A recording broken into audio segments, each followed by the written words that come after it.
অপরপক্ষের দলিলের জবাব, অর্থাৎ যারা হযরত রাসূল করিম সাল্লাল্লাহু আলাইহি ওয়াসাল্লামকে হাজির নাজির এ গুণে গুণান্বিত আকীদা বিশ্বাস রাখে, তারা এই কোরআনের আয়াত দ্বারা দলিল পেশ করে তাদের দাবির উপরে।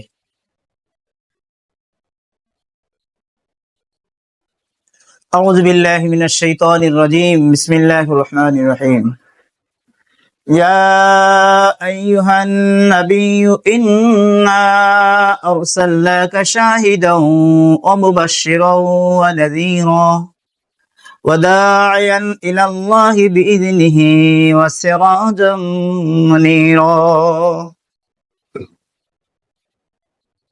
তারা তাদের দাবির উপরে আয়াত দ্বারা দলিল পেশ করেন যে আল্লাহ তাআলা হযরত নবী করিম সাল্লাল্লাহু আলাইহি ওয়াসাল্লামকে এই পবিত্র আয়াতের মধ্যে শাহিদা, অর্থাৎ আল্লাহ তাআলা হযরত নবী করিম সাল্লাল্লাহু আলাইহি ওয়াসাল্লামকে সাক্ষী রূপে সাব্যস্ত করেছেন যে হে নবী, আমি আপনাকে সাক্ষী রূপে, সুসংবাদদাতা রূপে, সতর্ককারী রূপে এবং আমি আমার আদেশে ক্রমে বান্দাকে আপনি আমার দিকে আহ্বান করিবেন আহ্বায়ক হিসাবে স্বরূপ এবং উজ্জ্বল প্রদীপ স্বরূপ আপনাকে আমি প্রেরণ করেছি। তো আল্লাহ তাআলা এই আয়াতের মধ্যে হযরত নবী করিম সাল্লাল্লাহু আলাইহি ওয়াসাল্লাম কয়েকটি গুণ বর্ণনা করেছেন। তার মধ্যে এক নম্বর হচ্ছে কি, যে আপনাকে আমি সাক্ষী স্বরূপ হিসাবে প্রেরণ করেছি। তো যারা নবী করিম সাল্লাল্লাহু আলাইহি ওয়াসাল্লামকে হাজির নাজির গুণে গুণান্বিত হিসাবে মানে আকীদা পোষণ করে, তারা এই আয়াতের এই শব্দ দ্বারা বুঝাতে চাচ্ছেন যে হযরত রাসূল করিম সাল্লাল্লাহু আলাইহি ওয়াসাল্লামকে আল্লাহ তাআলা সাক্ষী স্বরূপ প্রেরণ করেছেন। তো সাক্ষী দেওয়ার জন্য তো ঘটনাস্থলে উপস্থিত থাকা আবশ্যক।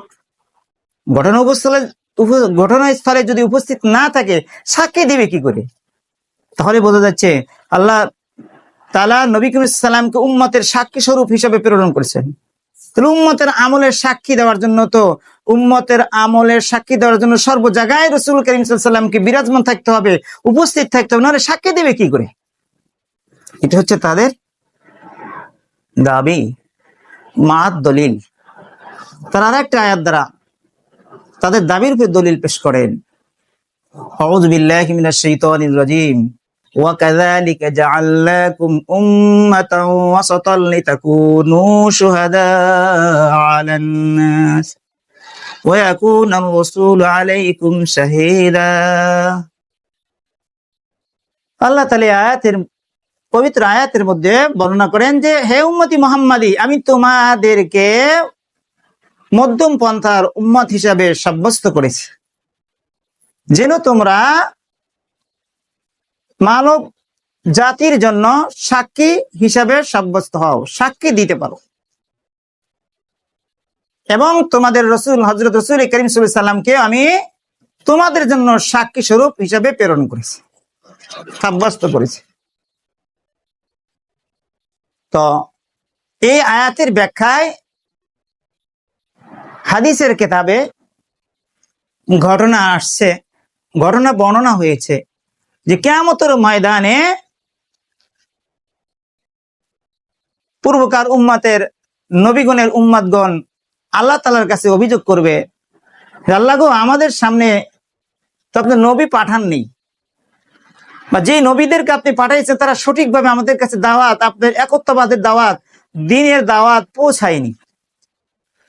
তখন সেই যুগের নবীগণ আল্লাহ পাকের কাছে বলবেন, আল্লাহ তাআলা বলবেন নবীগণদেরকে, তোমাদেরকে যে দ্বীন নিয়ে আমি প্রেরণ করেছিলাম তা তোমার উম্মতের কাছে তোমরা পৌঁছাওনি। তোমাদের উম্মতগণ তো আমার কাছে অভিযোগ করছে, এতে তোমাদের সাক্ষী কে? তখন সে সকল নবীগণ বলবেন যে আমরা আমাদেরকে যেই দাওয়াত দিয়ে যে দ্বীন নিয়ে প্রেরণ করছিলাম আমি যথাযথভাবে পৌঁছাই দিয়েছি, আমাদের সাক্ষী হচ্ছে উম্মতি মুহাম্মাদি। সুবহানাল্লাহ।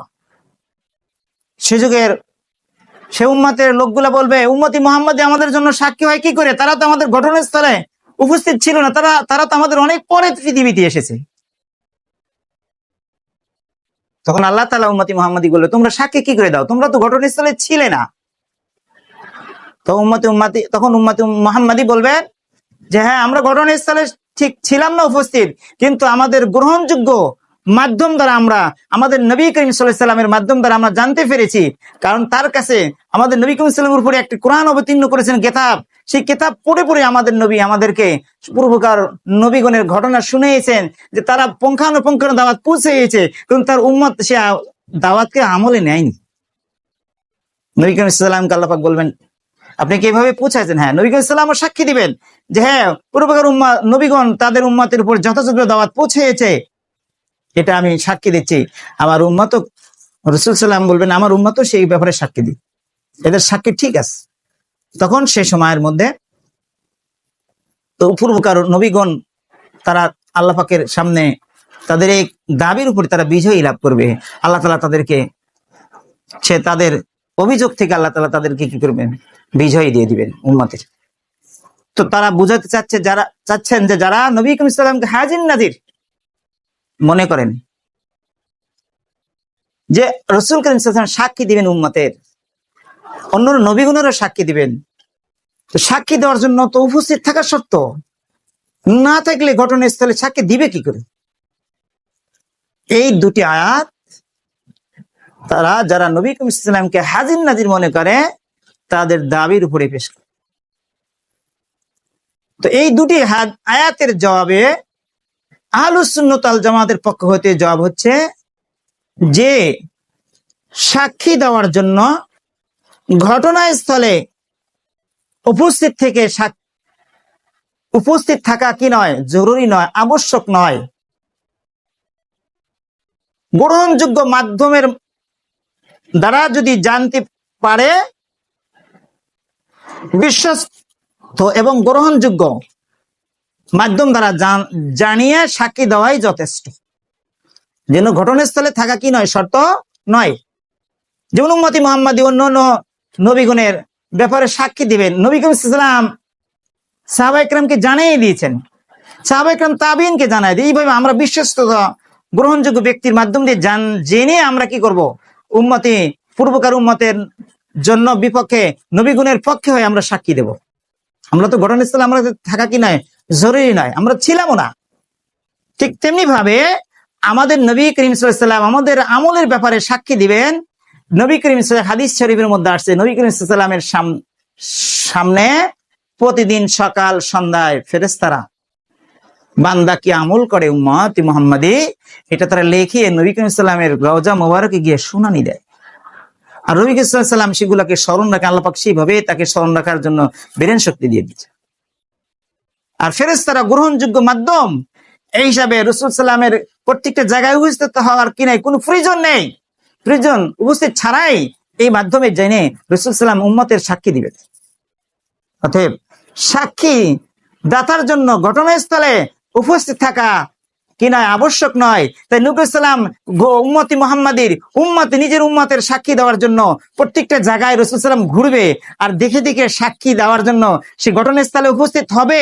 এর জন্য রাসূল সাল্লামকে হাজির নাজির মনে করা, আকীদা পোষণ করা, এটা আকীদায়ে কুফরি আকীদা, এটা কখনোই কি নয়, ঠিক না। হলো সুন্নাত ওয়াল জামাতের আকীদার বিপরীত। কারণ রাসূল কবরে গিয়ে আরামে শুয়ে আসেন, আর সাহাবা আল্লাহ তাআলা একদল ফেরেশতা নিযুক্ত করে দিয়েছেন, তারা সারা দিনে উম্মতি মুহাম্মাদি কি আমল করে সেগুলো লিখে পুঙ্খানুপুঙ্খানু ফেরেশতা মণ্ডলীগণ রাসূলের রওজায় গিয়া রাসূল সাল্লাল্লাহু আলাইহি ওয়াসাল্লামের শিয়রে গিয়ে শুনানি দেয়, আর রাসূল সাল্লাল্লাহু আলাইহি ওয়াসাল্লাম সেটা শুনে কিয়ামতের দিন সাক্ষী দিবে। অতএব সাক্ষী দেওয়ার জন্য হাজির নাজির হওয়া শর্ত নয়, ঘটনাস্থলে উপস্থিত থাকা কি নয়, শর্ত নয়। ভালো করে বোঝার চেষ্টা করবো ইনশাআল্লাহ। আমরা আমাদেরকে আল্লাহ তাআলা সহিহ আকীদা নিয়ে মৃত্যুবরণ করার তৌফিক দান